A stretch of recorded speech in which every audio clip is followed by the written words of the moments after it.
Hello दोस्तों, आज की इस वीडियो में हम बात करने वाले हैं outstanding expenses, prepaid expenses, account income, unrated income के बारे में। और साथ ही साथ हम ये जानेंगे कि प्रॉफिट एंड लॉस में आखिर इसे किस पक्ष में रखेंगे और बैलेंस शीट में इसे कौन से पक्ष में रखेंगे। ज्ञात हो, आपको पता ही होगा कि हमारे अकाउंटिंग में दो पक्ष होते हैं, एक होता है हमारा डेबिट पक्ष और एक होता है क्रेडिट पक्ष। तो इसको हम दो रूल के माध्यम से समझेंगे। पहला है एसेट्स, सेकंड है लायबिलिटीज़। तो यहाँ दोस्तों एसेट्स का नियम क्या बोलता है, रूल क्या बोलती है, अगर एसेट्स अगर बढ़ती है तो डेबिट करना है और एसेट्स अगर घटती है तो क्रेडिट करना है। वहीं दूसरी ओर लायबिलिटीज़ अगर बढ़ती है तो क्रेडिट करना है। देख रहे हो, समझ रहे हो दोस्तों, इसका जस्ट उल्टा ही बोल रहा हूँ मैं। तो लायबिलिटीज़ अगर बढ़ती है तो क्रेडिट करना है, लायबिलिटीज़ अगर घटती है तो डेबिट करना है। ठीक है दोस्तों, अब बात आती है हमारा पहला आउटस्टैंडिंग एक्सपेंसेस। इसका सिंपल सा छोटा सा उदाहरण है कि जैसे मान के चलो ऐसा एक्सपेंडिचर जो हमारे करेंट ईयर में अनपेड रह गए हों। ठीक है, मतलब जैसे हमारा फाइनेंशियल ईयर चल रहा है इस साल का और मैंने किसी व्यक्ति को जो मेरे अंडर काम कर रहा है, या कुछ भी, मैं एक सिंपल सा उदाहरण ले रहा हूँ कि मेरा एक कंपनी है, ठीक है, और मेरे यहाँ कुछ स्टाफ काम कर रहे हैं। किसी कारणवश मैंने उनका सैलरी नहीं दिया, ठीक है, और नेक्स्ट ईयर लग गया, मार्च की एंडिंग हो गई और नेक्स्ट ईयर आ गया, तो ये क्या हो गया, इस साल मैं उनका पेमेंट नहीं दे पाया, अनपेड रह गया हो, तो ये मेरा क्या होगा, आउटस्टैंडिंग एक्सपेंस होगा। अब इसकी एंट्री कैसे होंगी, चलिए इसे समझते हैं। तो यहाँ मेरा हो जाएगा एक्सपेंस, मैं शॉर्ट में लिख रहा हूँ दोस्तों, एक्सपेंस अकाउंट डेबिट टू, ये हमारा हो जाएगा आउटस्टैंडिंग क्रेडिट।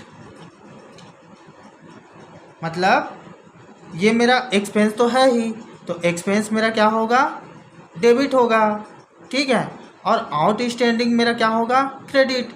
मतलब ये मेरा क्या हो जाएगा, लायबिलिटीज़। तो यहाँ नियम क्या बोलता है, आउटस्टैंडिंग मेरे को तो भविष्य में उसको देना ही है, तो मतलब चुकाना ही है। तो आउटस्टैंडिंग मेरा यहाँ क्या हो रहा है, बढ़ रहा है। तो बढ़ रहा है तो क्या हो गया, अगर लायबिलिटीज़ अगर बढ़ती है तो क्या करना है, क्रेडिट करना है। ठीक है दोस्तों, तो ये मेरा क्या हो गया, क्रेडिट हो गया। तो आई थिंक ये आउटस्टैंडिंग आपको समझ आई होगी। चलिए इसे हम प्रॉफिट एंड लॉस में कौन से पक्ष में लिखते हैं, इसको समझना है।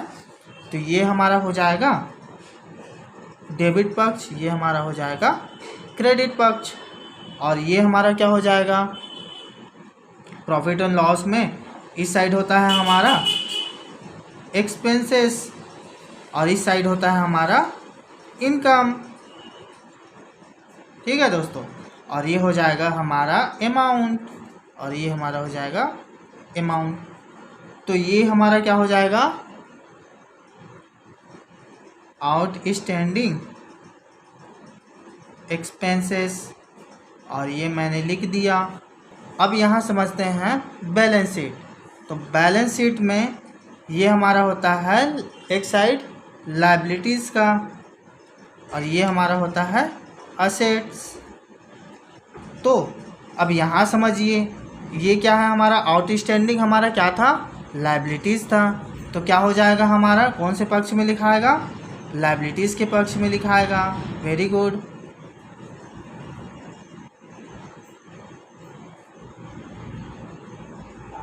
आउटस्टैंडिंग एक्सपेंसेस, ये मैंने अमाउंट लिख दिया। आई थिंक आपको यहाँ तक समझ आई होंगी। तो चलिए समझते हैं, हमारा नेक्स्ट है प्रीपेड एक्सपेंस। मतलब ऐसा खर्च जो मैंने पहले ही कर दिया है लेकिन उसका प्राप्य मुझे कब होगा, नेक्स्ट ईयर होगा। अगर हम इसे सिंपल उदाहरण में समझें, एक छोटा सा उदाहरण में, तो मान के चलिए आप कहीं ऑनलाइन शॉपिंग वगैरह करते होंगे, ठीक है, तो बहुत से ऐसा ऑनलाइन शॉपिंग वो होगा प्लेटफॉर्म, जिसमें आपको पैसा पहले ही पेड करना पड़ता है। तो आजकल तो काफ़ी हद तक में मतलब जैसे ही सामान आती है कैश एंड डिलीवरी ऐसा हो गया है, लेकिन कई ऐसे साइट्स हैं जिसमें हमको पहले ही पैसा देना रहता है और वो सामान हमको बाद में डिलीवर होता है।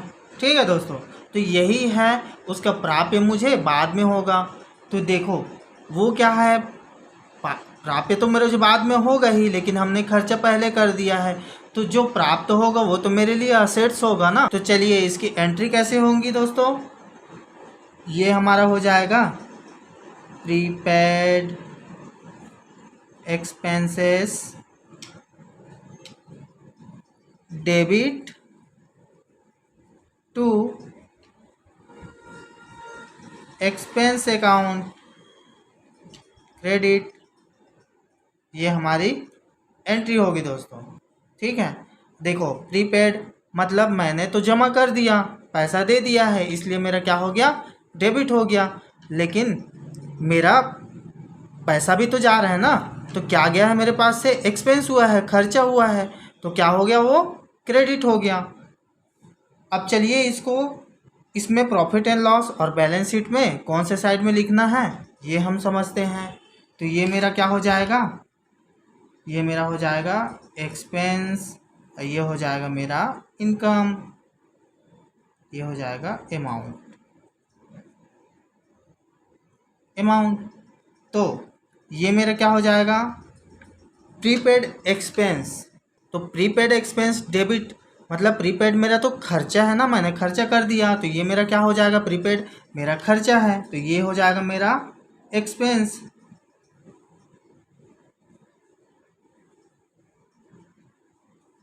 ये मैंने लिख दिया।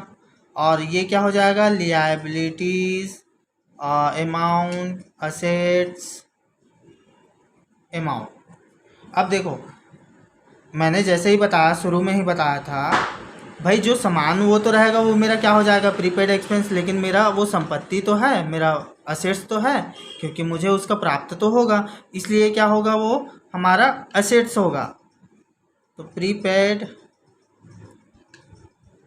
एक्सपेंस असेट साइड लिखाएगा, ये इसकी एंट्री होंगी। तो चलिए तीसरा समझते हैं, अक्रूड इनकम। अक्रूड इनकम को जस्ट इसका आउटस्टैंडिंग जो एक्सपेंस में हमने पढ़ा था उसका जस्ट उल्टा ही ले लेंगे दोस्तों।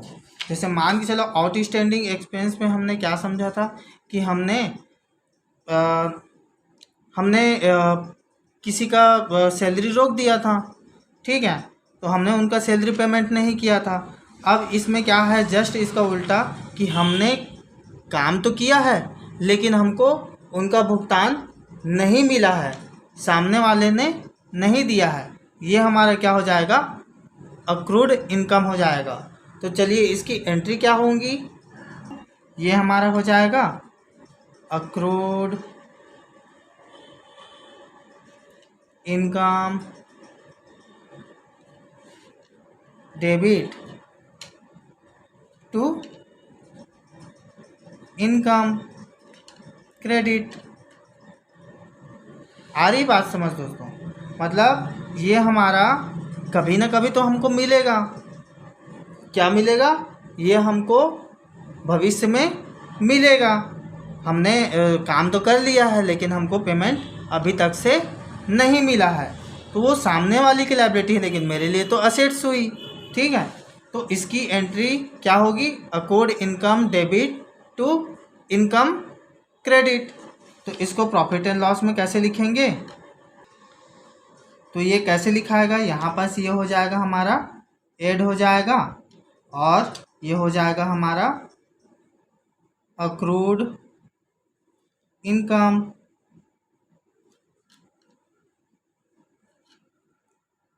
इनकम पक्ष में हो जाएगा और ये हमारा क्या हो जाएगा, असेट्स हो जाएंगी, तो ये हमारा असेट्स हो जाएगा। तो अक्रूड इनकम।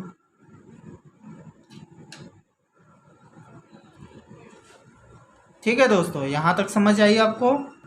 चौथा समझते हैं हम अनरेटेड इनकम को। मतलब कई बार ऐसा होता है कि इनकम हमें रिसीव्ड हो जाती हैं, लेकिन उनके साथ साथ हमें एडवांस भी प्राप्त हो जाता है, उसको हम क्या बोलेंगे? अनरेटेड इनकम बोलेंगे। ठीक है दोस्तों, जैसे क्या हो गया, अपन मान के चलो रेंट मिल गया, रेंट हमने किसी को रेंट में दिया है किराया, लेकिन वो हमको पेमेंट दे दिया लेकिन साथ साथ हमको अगले महीने का भी पेमेंट दे दिया भैया के। अब उसने बोला कि भैया आप एडवांस में ये पैसा भी रख लो, तो वो मेरा क्या कहलाएगा? अनरेटेड इनकम कहलाएगा। तो ये हमारा कौन से पक्ष में लिखाएगा? चलिए इसी को समझते हैं। ये मेरा क्या हो जाएगा? Income debit to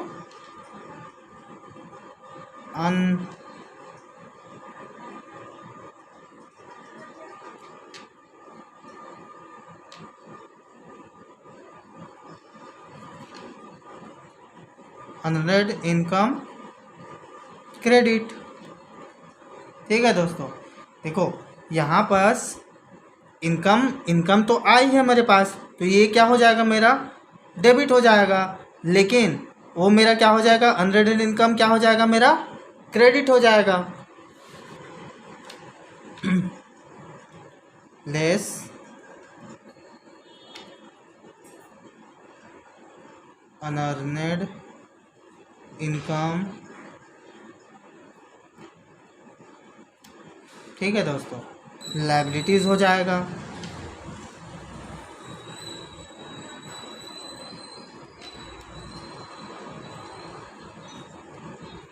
अनअर्नेड income